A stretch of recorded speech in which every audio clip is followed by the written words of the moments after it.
Tonight, new details on the sudden and tragic death of actress Hayden Panettiere.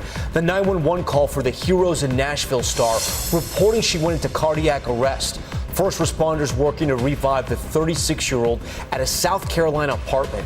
The tributes pouring in for the actress who was so public about her battles with substance abuse and postpartum depression. Breaking tonight, emergency on the runway, an American Airlines plane blowing its tires while landing at Chicago O'Hare. Lightning strike explosion, tanks at an oil facility in Oklahoma igniting into a ball of fire, plus the flooding disaster in the Midwest wiping out bridges and ripping roads apart. Tupac Shakur's murder trial now begins 30 years after the rapper's death. The videos played in court of a fight just before the shooting. The evidence prosecutors presented that this man is behind the killing. Fraternity cocaine ring, the biggest bust accusing current and former Penn State students of running a drug trafficking scheme, making pledges cut and package cocaine.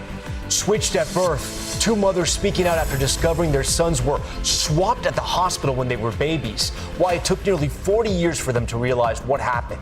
Jellyfish swarming several East Coast beaches. We'll tell you where they are and why they're invading the coast. Plus, murders in Baltimore are dropping at an unprecedented rate. The mayor joins us live to talk about the major shift happening in his city. Top story starts right now.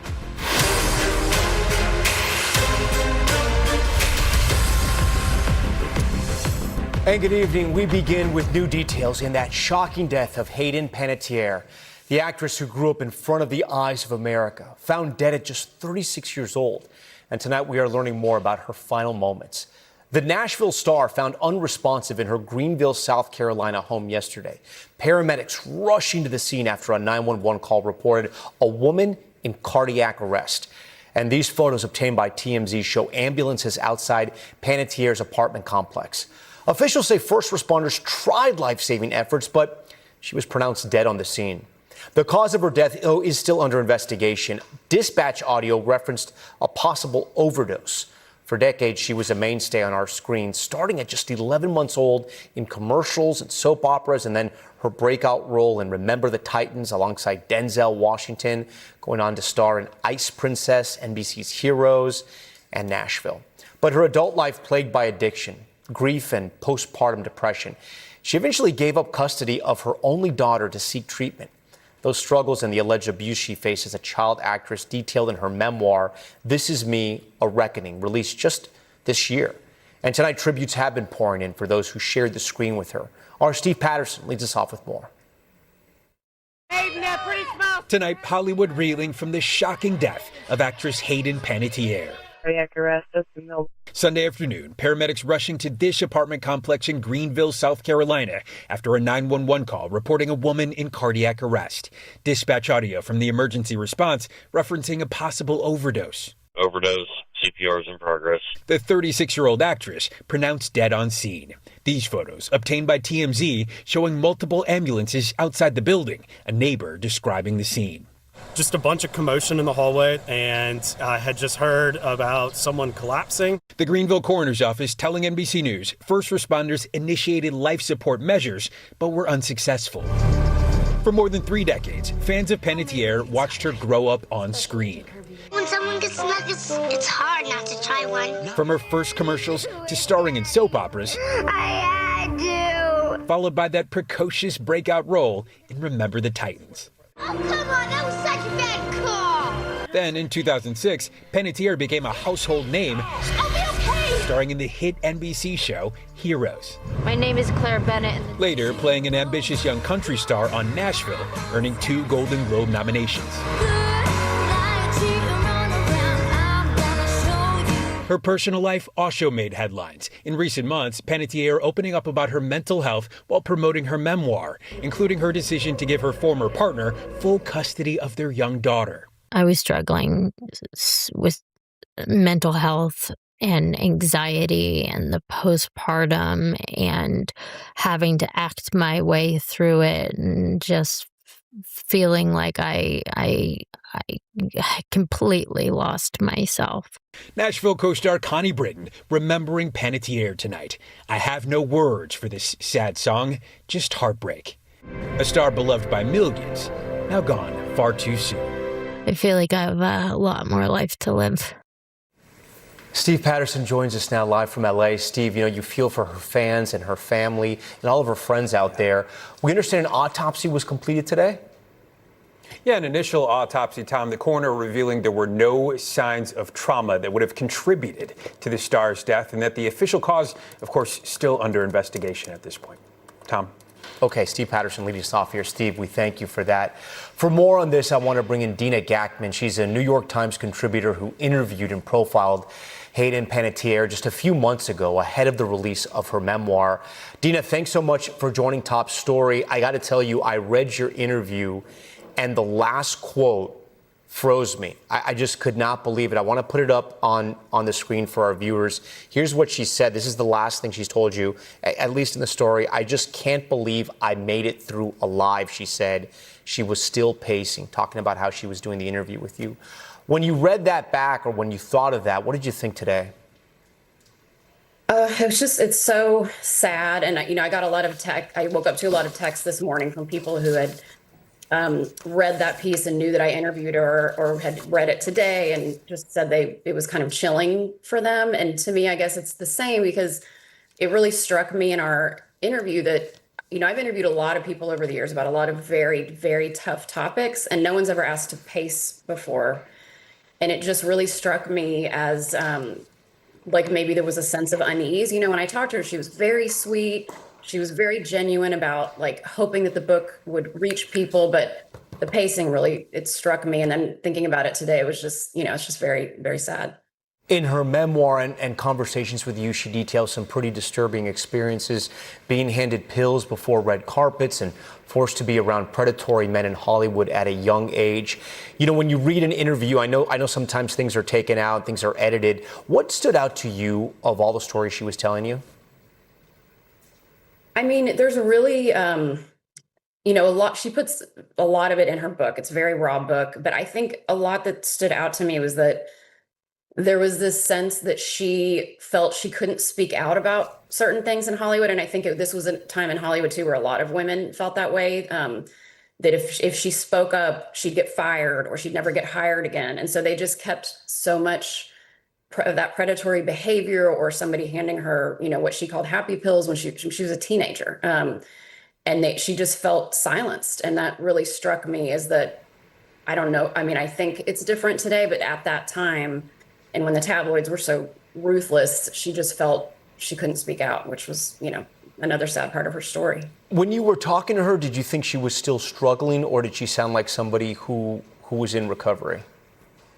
She sounded very good to me. She was so sweet and genuine.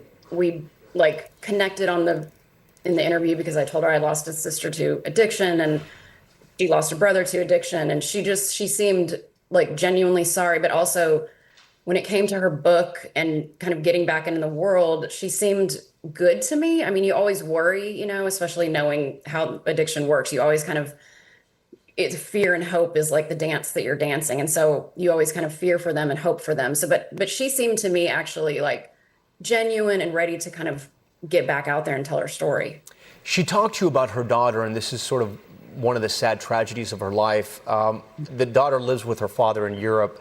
Our thoughts, of course, are with them and the family and everyone who loved Hayden. What did she share with you about that relationship and sort of that process? She talked about, obviously it was very hard having to give up custody, but she said in the spring that they were in a really good place, that they were, I think the word she used, that they had a friendship. I don't know how often they physically saw each other, but they would talk and they would, FaceTime, and that her daughter was getting to the preteen years of asking her mom, fun girly advice. And, there's just so much hope in that. And so I really feel for her daughter, obviously, but it sounded like their relationship was in a really good place.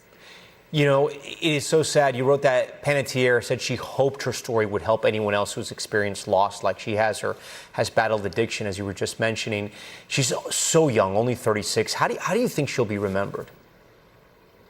I mean, I hope, because you always hope with somebody who suffers from this, that that's not the defining thing, that people think about them. I mean, they're so much more to the person, right? So I would think is a huge talent, and as somebody that entertained millions of people for really her entire life. Honestly, she gave a lot. And when you read her book, and from me talking to her, like, she put her heart and soul into the work. And I think that maybe was hurtful to her in some ways. It's hard to access those emotions as a kid. And so, but I think hopefully she'd be remembered as just a huge talent and not remembered for the struggles. Incredibly successful. Dina Gassman, we thank you for taking the time to talk to us tonight. Thanks.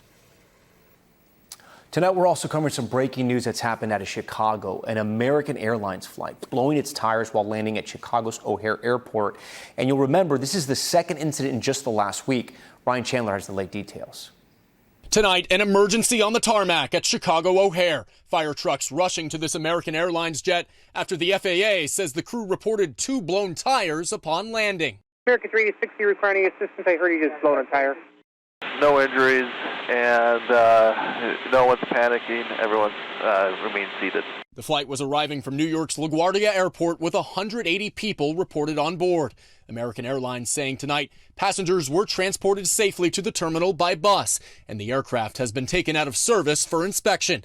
This is the second time in 2 weeks a plane's tires have blown at O'Hare. Last week, a United Airlines flight was forced to abort takeoff after a blown tire.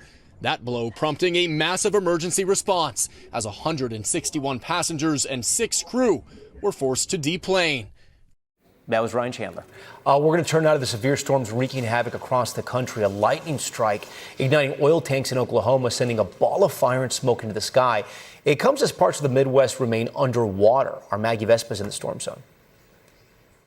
Tonight, a stunning explosion in Oklahoma blamed on this relentless run of severe storms, with lightning striking massive tanks filled with natural gasoline, according to owner Explorer Pipeline. Drone video showing the jaw-dropping aftermath, balls of fire and thick black smoke billowing into the air. It follows a harrowing stretch of severe weather coast to coast, from hail in Colorado to flooding in Ohio. In hard-hit Indiana, fast-moving floodwaters wiping out bridges, ripping apart roads, and swallowing entire neighborhoods in Indianapolis. Firefighters fanning out in rafts, rescuing residents. State officials now saying more than 1,000 people were displaced from their homes and at least 7 killed, including 19-year-old Matthew Morey and 59-year-old Stephanie Sally, who authorities believe was swept away in her car. Today, as floods finally recede, people are pumping water out of their homes and power washing filth off their property. For many, what's inside is worse. Kenny McCree is raising 3 of his grandkids here, their rooms soaked. Has the river ever flooded your house before? No, ma'am. He and his wife, Melissa, trashing everything the water touched. It was disgusting. It really was. The flood water in your house? Yeah, it was nasty. I don't know. Did it get wet? David Redifer and Lucy O'Brien worry their renter's insurance won't cover what's lost, and no demand for government aid will be massive. We're nervous. We don't know how long that's going to take. Maggie Vespa joins us tonight from Indianapolis. Maggie, you've been covering this disaster for days. The damage is so widespread. Behind you, it's hard to make out. We know that's a road, but it sort of speaks to how widespread the damage is. Yeah, Tom, it's almost like this was a road, right? I mean, floodwaters, we'll zoom in, did this. They ripped apart this road over the weekend. And you can see crews are racing basically to repair it, largely because obviously people want access to the road. But also, if we can pan over to the left and zoom in on that as well, those are, authorities say, utility lines severed and sticking up out of the water. And that situation, they say, is creating outages in the area. So you're right, just one more example and kind of proving how monumental a task cleanup here is going to be, Tom. Maggie Vespa there again on week 2 of what's happened in the Midwest. We turn to Hawaii now, where the Big Island is in cleanup and recovery mode tonight after Hurricane Lala unleashed powerful winds, devastating floods and mudslides. New drone video, here it is. It shows buildings covered in mud. Look at this. Trees torn down as tens of thousands remain without power. Morgan Chesky is on the ground in one of the hardest hit communities. Tonight, heartbreaking scenes in the wake of Hurricane Lala. Communities left unrecognizable, with devastation striking entire towns. The hurricane turned tropical storm sideswiping the Hawaiian Islands with dangerous winds and torrential rains. Today, our team reached Naalehu, one of the hardest hit communities on the Big Island. And it is beyond clear in every direction you look here that this is the place that took the brunt of Lala's power. The small town turned into a muddy debris field, with one of its only roads in buried beneath boulders, mud, and headstones, picked up and carried from a nearby cemetery. Is this the worst you've seen? Absolutely. We met Thaddeus Griffith, still in shock over what he survived, telling us the rush of water was so strong it nearly washed away his new car. I came down and it's bobbing in the water. Oh my God, my heart sank. His neighbors losing everything. Witnesses say in just a couple minutes, this mud flow picked up anything in its path, from a lawnmower to someone's backyard shed. The power is clear, and we're standing near the foundation of this very home, picked up and carried. Fortunately, the family inside made it out in time. Families here now fending for themselves. Max Doniger and his wife, pregnant with their second child, doing their best to look after their 2-year-old son. You don't know when you're going to have water back. You don't know when you're going to have power back. No, it's going to be a while, man. And Tom, tonight there's no telling when this road will be back open. Officials telling us they're still scouring damaged areas to get an assessment of the devastation. Tom? Hawaii got hit so hard there. Okay, we thank you so much for that, Morgan. Tonight, the deadline to end the war in Iran has come and gone. The U.S. failing to strike a long-term deal as President Trump blasts key allies over the war. Garrett Hake is at the White House. Tonight, the 60-day deadline to end the war with Iran, agreed to by President Trump and the Iranian regime, has now come and gone. The president pressed today on if the conflict's conclusion is any closer. They want to make a deal, but they're not going to make the kind of a deal that I feel is necessary. It's very simple. They can't have a nuclear weapon. The deadline was set as part of the ceasefire the president signed at Versailles in June. We reached an agreement with Iran that achieves everything we set out to accomplish. But both sides were soon again trading strikes and accusing each other of violating the deal, keeping gas prices hovering above $4 a gallon and largely halting traffic through the Strait of Hormuz, with just 3 ships tracked passing Sunday. Today, Special Envoy Jared Kushner saying the president is still open to an agreement. He'll make the right deal when the right deal is ready. But tensions with key allies are also rising. The president saying in a new interview that if Oman strikes a deal with Iran on the strait that interferes with the U.S. peace process, quote, we'll bomb the S out of them. I don't think they behaved very well, but we'd handle them very easily. And blasting another key ally, South Korea, over what he said was its unwillingness to help deal with Iran. They said, wait a minute, we have 39,000 soldiers over there guarding you from Kim Jong-un, your next door neighbor, and you're not going to help us on a very easy military operation in Iran? That's strange. All right, Garrett Hake joins us now live from the White House. Garrett, the president today also defending his decision to scale back military drills with South Korea. Explain to our viewers why this is so important. Yeah, Tom, and it's not at all clear how much teeth there may be to this order, which the president floated on Truth Social earlier today, saying that these kind of big drills that the U.S. conducts with the South Korean military, like we do with other allied militaries all around the world, would be scaled back this year, in part because of what he described as his very good relationship with Kim Jong-un, the North Korean dictator. The president went further in that Oval Office meeting today, said he's had some recent conversations with Kim Jong-un, and that these sorts of things wouldn't be necessary. But I think the real truth of the matter here might be closer to what the president said in that bite we played in the piece. His frustration that South Korea, again, like other allies, has not been more forthcoming with the help that the president wants to end the war in Iran. The president takes a very transactional approach to foreign policy, and here he sees an ally that we protect with American troops stationed in South Korea and them not doing as much to help us. This seems like a way he feels like to rattle the South Koreans a little bit. Okay, Garrett Hake with that update at the White House. Garrett, thank you. We're going to be back in a moment here on Top Story with the alleged cocaine ring run out of 2 Penn State fraternities. New pledges even asked to help cut and pack up the drugs the arrest just made. Plus, opening arguments in the long-awaited Tupac Shakur murder trial. Will we finally learn what really happened? And the alleged medical mix-up. 2 mothers say their sons were switched at birth nearly 4 decades ago. How they realized the mistake. Stay with us.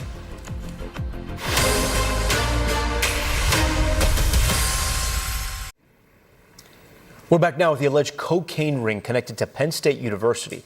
More than a dozen people arrested accused of selling drugs out of 2 off-campus fraternity houses, even asking pledges to pack kilos. Aaron McLaughlin has the details. Tonight, a massive drug bust at 2 fraternities near the Penn State University campus. There was nothing junior or childlike about this type of conduct. With 12 current and former Penn State students charged in connection with an off-campus cocaine ring, bringing in kilos of cocaine from Philadelphia and New York and using new pledges to cut and package the drugs at off-campus frat houses.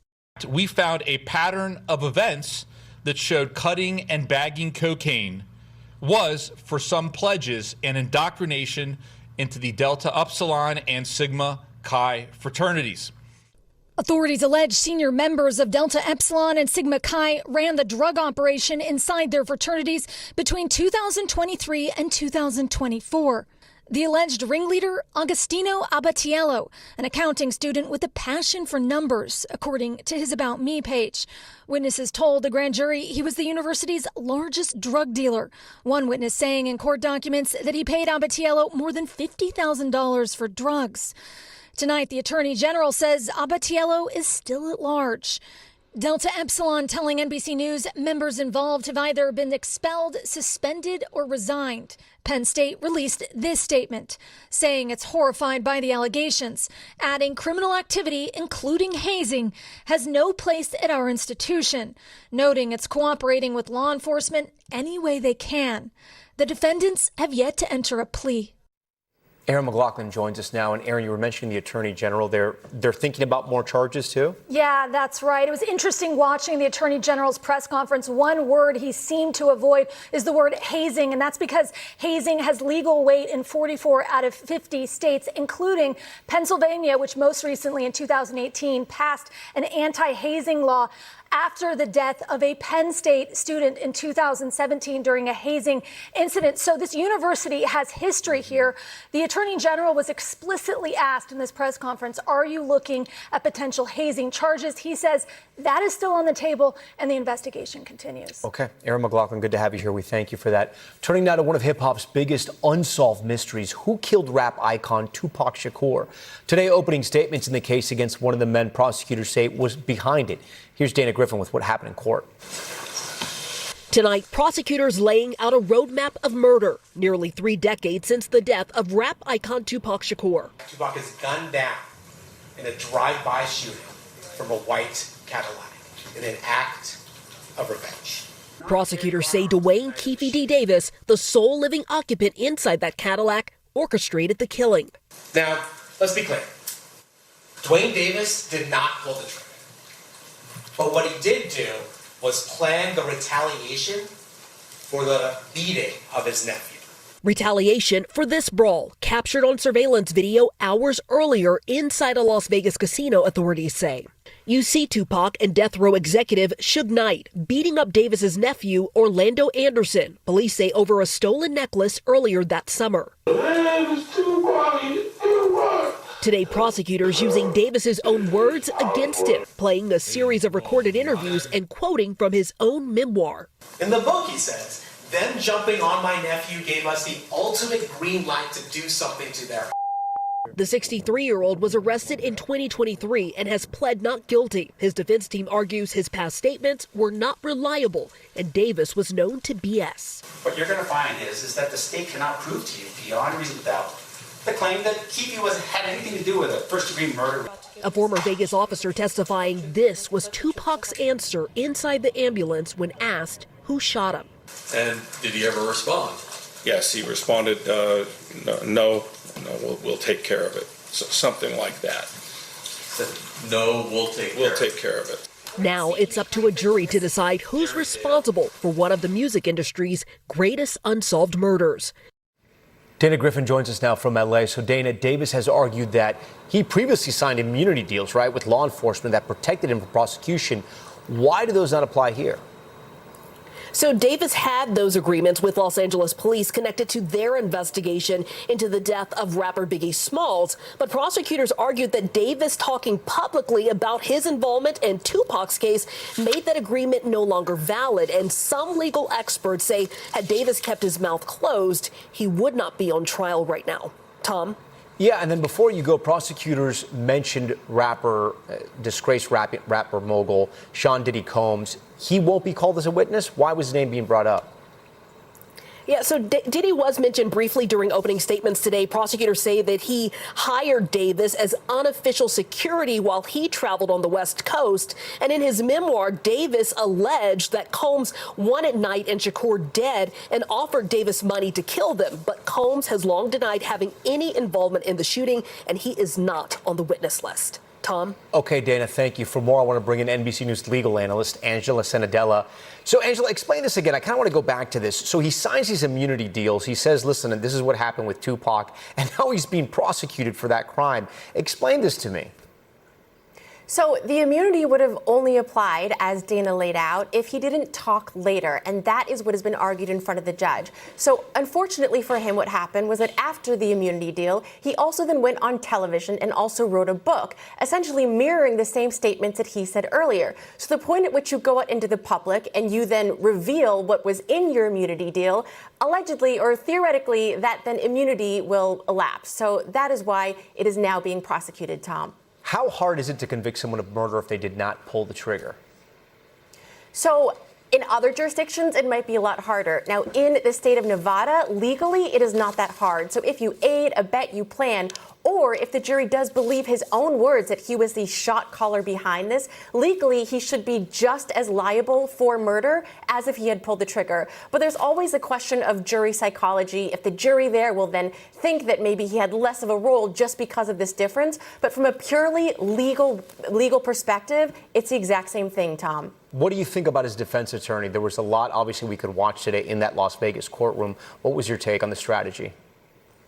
So I think the defense is actually pretty strong here, in spite of the fact that the prosecution has his own words, and that's for a lot of reasons. First of all, this whole prosecution has taken almost 30 years to get off the ground. So first of all, the defense said that there was so much infighting, so much shoddy investigation, that it was sloppy. And every year that continues on, it just increases the seeds of doubt in the jury's mind. Because remember, all the defense has to do is just raise the seed of doubt. Now, there's also this wild question, though, of lying, right? So the prosecution is in this strange bind where the more that they try to convince the jury that this man is a liar, the defense actually uses that to their advantage and says, yes, he is a liar. He actually was lying in these books. That also goes to why this whole 30-year delay is important, because the defense is claiming that this man told people the same story so long ago. He told the LAPD, he told the FBI, he told TV. He also wrote it in a book. And the fact that it is taking so long to prosecute means that nobody ever believed him, that the feds never believed him, the police never believed him, prosecutors never did. So they're actually using that to their advantage, Tom.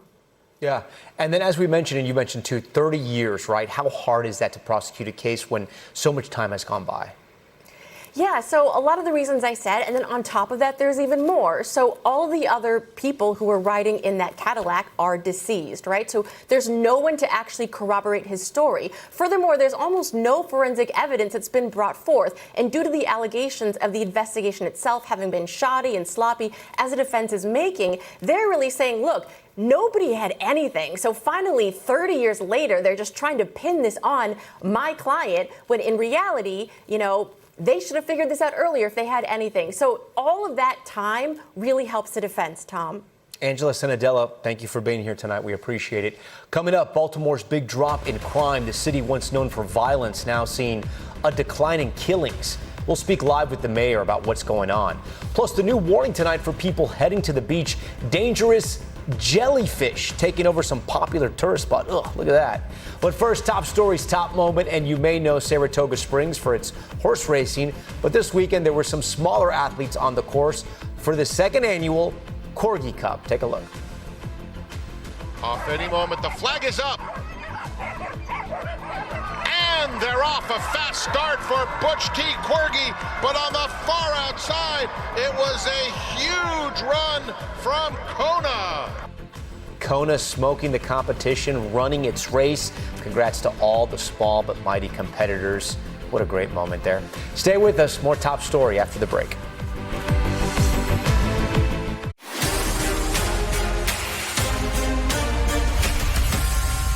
We're back now with a striking reality out of Baltimore, a city that's faced repeated criticism from President Trump and from others over its high rate of crime, but now it's making headlines for the exact opposite.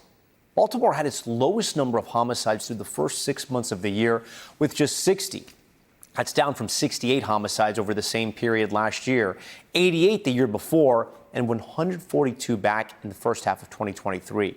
That's a decrease even outpaced the national decline from 2019 to 2026. Homicides dropped by 31% in major cities across the U.S., but in Baltimore it fell by 68. Joining us tonight, the man leading the city of Baltimore, Mayor Brandon Scott, who has been in office since 2021. Mayor Scott, thanks for joining Top Story.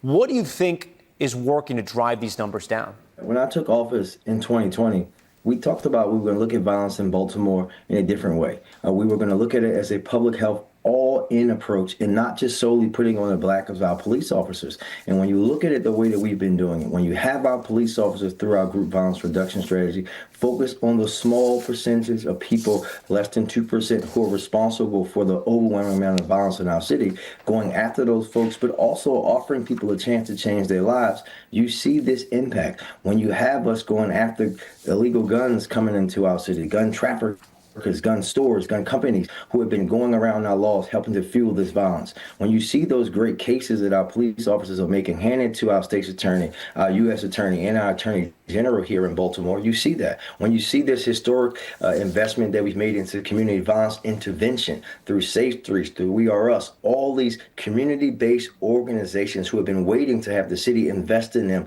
because they are the people closest to the problem, so they're the people closer to the solution.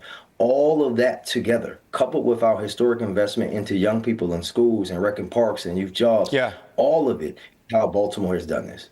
So the Department of Justice, as you know, started monitoring Baltimore police a decade ago after the death of Freddie Gray, an unarmed black man in police custody. How much has changed since then, and does the DOJ deserve some of the credit for getting these numbers down as well? Well, the truth of the matter is that Baltimore deserves the credit. Baltimore did this, right? We were a city, I was on the city council back then. We weren't told that we were going to have a consent decree. We asked for it. Baltimore asked for it. And what we are is a guiding example of how you can reform a police department that is light years what it was, not just in 2015, but in the 90s and the 80s when I was growing up. And we still have a long way to go. When you can see a department that's reforming and reducing gun violence at the same time, that puts aside all the things that people normally say about police reform. You can do both. You can have an all and above approach. One thing does not have to outweigh the other. I was in your city for a ride along with police officers in Baltimore back in 2021 after the police department was mandated to make reforms and working on earning trust from the community. Where does trust of the police stand now, and how far do you have to go?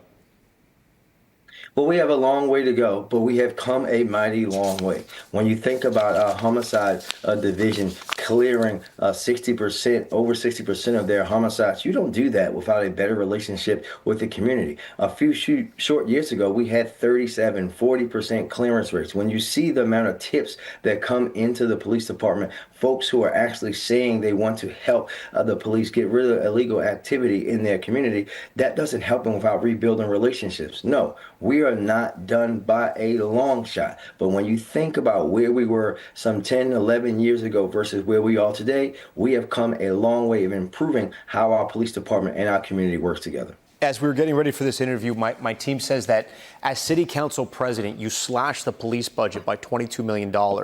But after you were elected mayor, you actually increased that same budget by $28 million. What did you learn, and why did you change?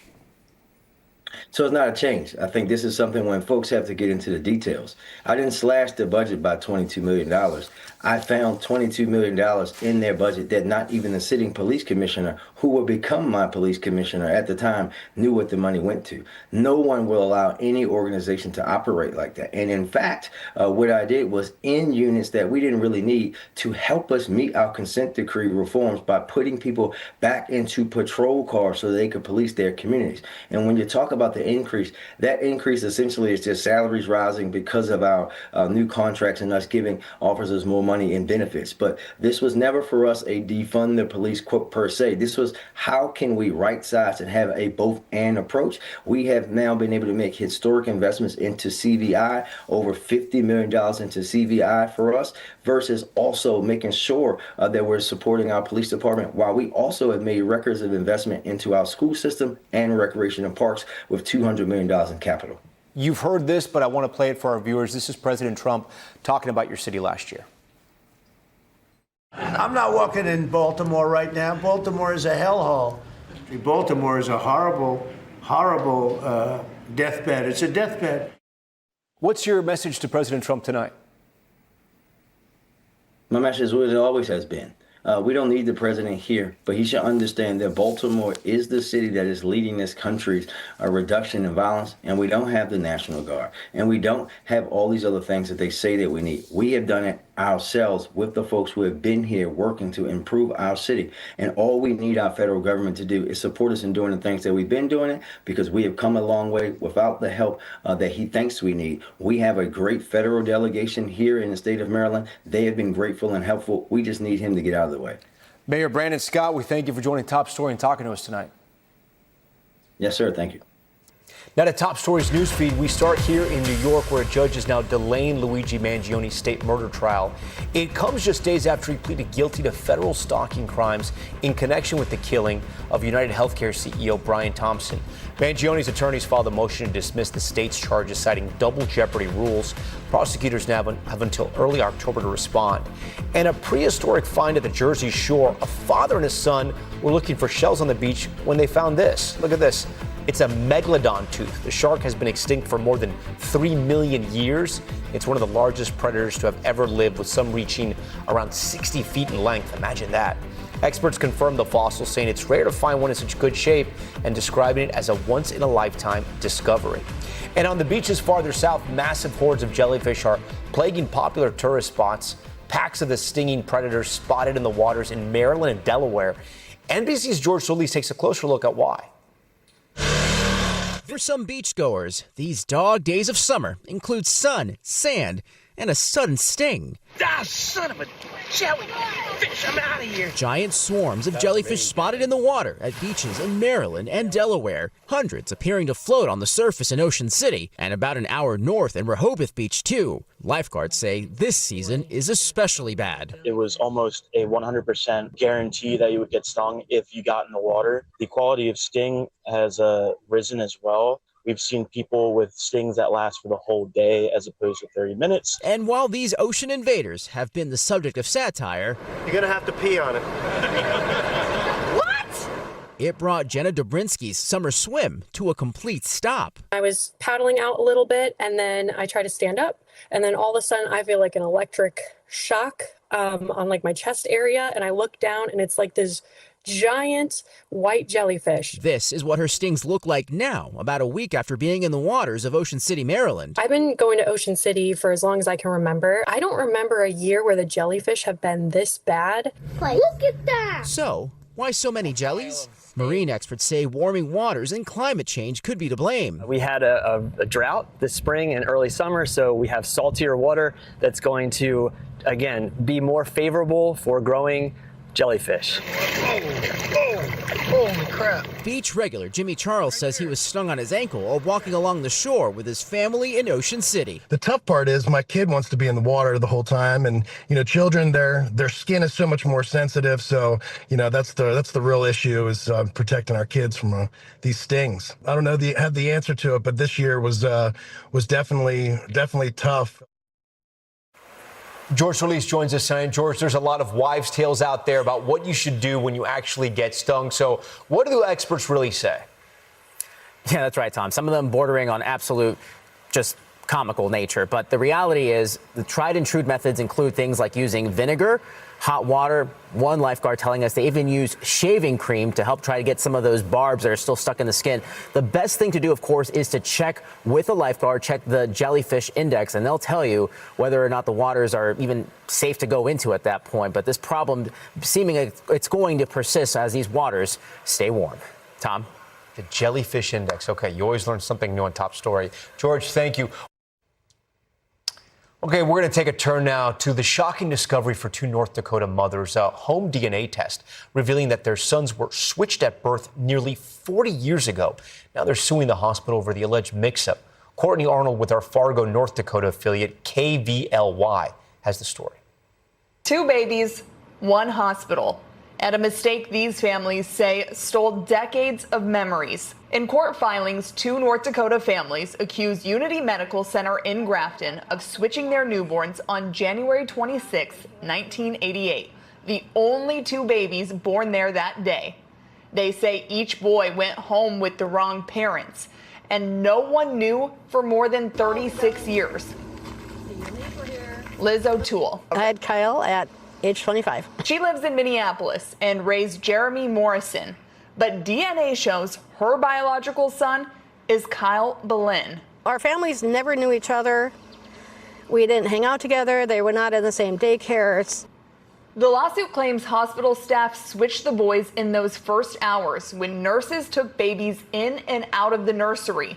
The truth started to unravel decades later, not in a lab, but on a laptop, after Kyle took a test. I wasn't sure, well, you know, did this come out all right? Did I mess things up? I mean, winter in North Dakota, sub-zero. Did something happen to the test results that wasn't right? So he took a second Ancestry.com test. He asked me to take the test, and I was not really willing to take the test. I basically told him, well, I'm your mother, I gave birth to you, and your dad's your dad, so you're my child. When the results came back, they tracked down Jeremy, who grew up in Grand Forks and lives in Colorado with his wife and kids. Liz says DNA confirmed what the family was already starting to suspect. Well, we had professional labs done, so yeah, DNA doesn't lie. Even so, for both mothers, the news felt unreal. Shock, disbelief, it felt surreal. I remember I was in so much shock, kind of, that I was pretty much calm. And all I could think of was, how is Kyle taking this? How is he handling this? Who is this other person named Jeremy? Where are they from? Where are they at now? Do they know? As they dug into their past, things started to click. People say he looks like the Hotchkiss side. That is my maiden name. That he looks like the Hotchkisses. You know, really looks like Dad, my dad. Evelyn raised Kyle and his older brother Darren on a farm near Adams, about a half-hour west of Grafton. They fought a lot. The two kids were too close in age. Kyle was more of the ninja. I thought he was going to go in the services, the armed services somehow, because when he grew up, he was doing the ninja thing and Nintendo games.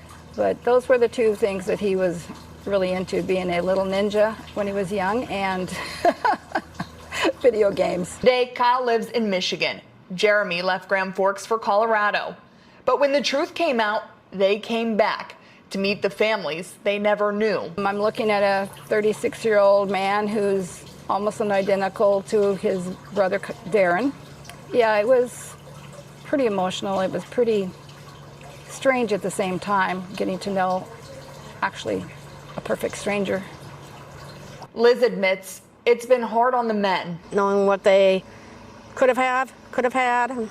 The hospital denies every allegation. I'm just very frustrated and disappointed that the hospital is saying that it didn't happen on their watch. For Evelyn, the anger is tied to every moment missed. To be confronted with this 36 years later is a shock, number one. Number two, I feel robbed.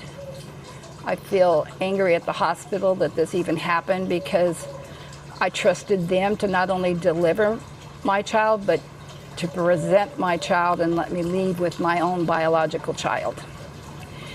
And I've missed 36 years with Jeremy. I've missed all the milestones that happened in his life, from his first tooth that he lost, to his first steps, to graduation, to proms, his wedding, and all my grandchildren. You can't get back that time.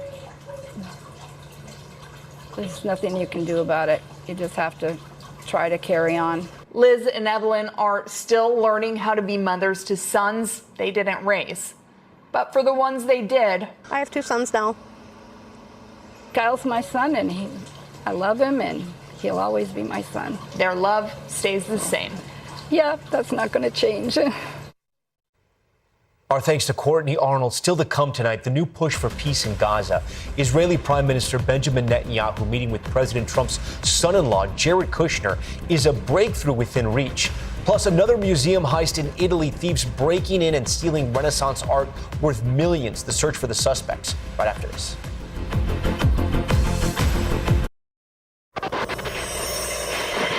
Back now with Top Stories Global Watch and the high-stakes meeting between Israeli Prime Minister Benjamin Netanyahu and President Trump's son-in-law, Special Envoy Jared Kushner. The two sides now coming to an agreement on the path forward for Gaza after Netanyahu publicly rejected President Trump's 15-point peace plan earlier this month. NBC's Matt Bradley is reporting on this from Tel Aviv. He joins us now. Matt, I know you have some new reporting about what the U.S. and Israel have agreed to and how a U.S. general could be involved in the future of Gaza.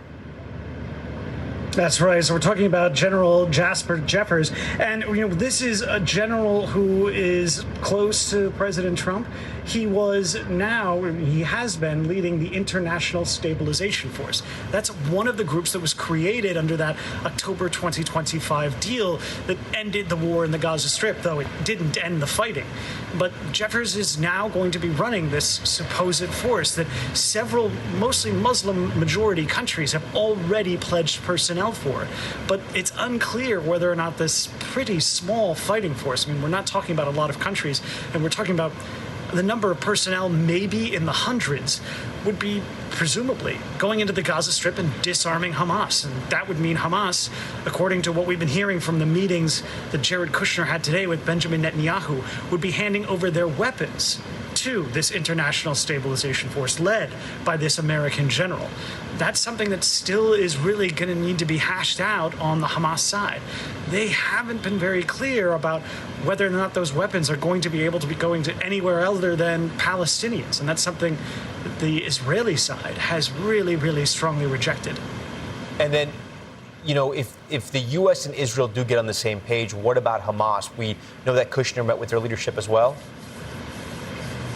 That's right. Hamas met yesterday with the leadership of Hamas, Halil al-Haya, who's a former negotiator in Cairo. And that was a really consequential meeting, and for nothing else than the optics of having the leader of Hamas meeting with a high-level American diplomat, which is effectively what Jared Kushner is.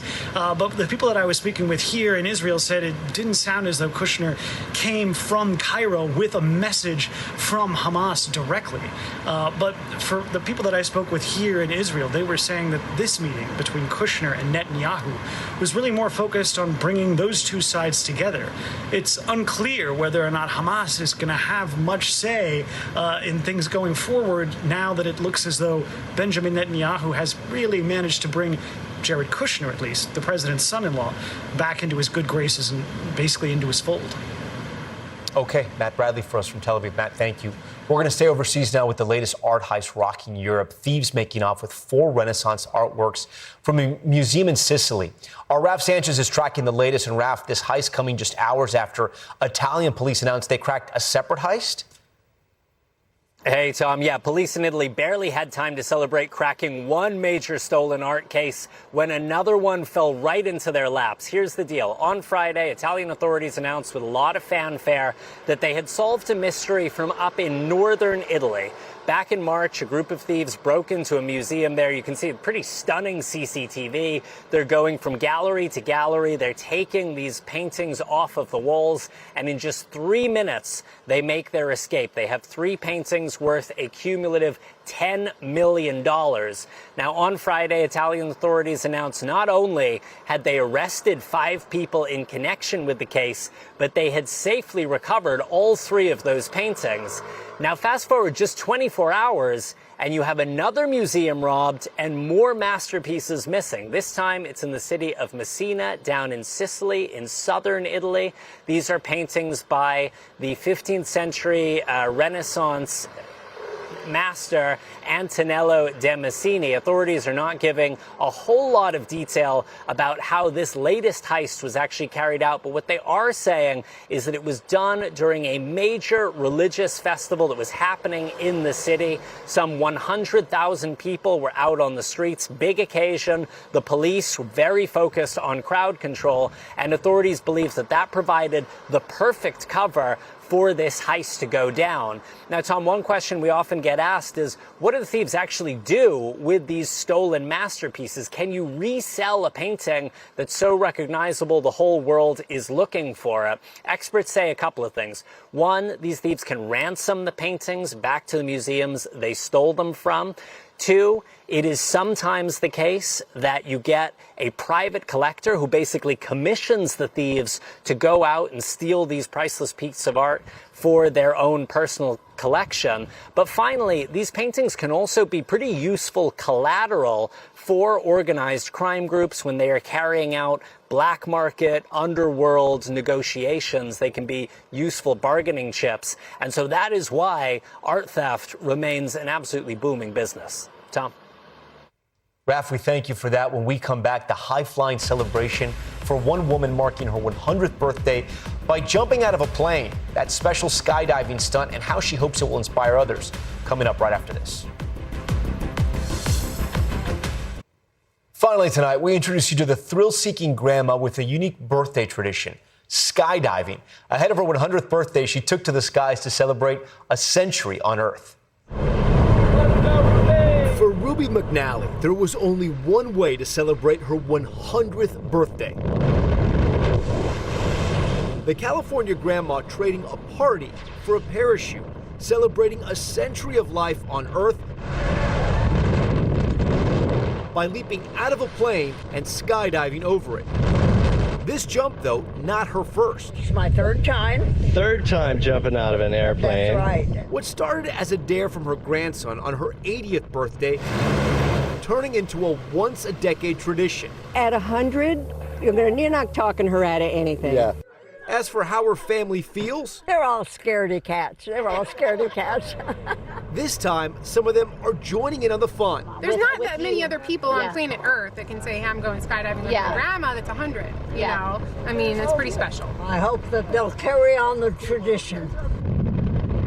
For Ruby, it's a feeling unlike any other. We're out there flying, and it's a wonderful experience. And for me, it was exciting and ready to go again. So, will we see her jump again at 110? I'm aiming for it. I'm aiming for it. Thanks so much for watching Top Story. I'm Tom Llamas in New York. Stay right there. More news on the way.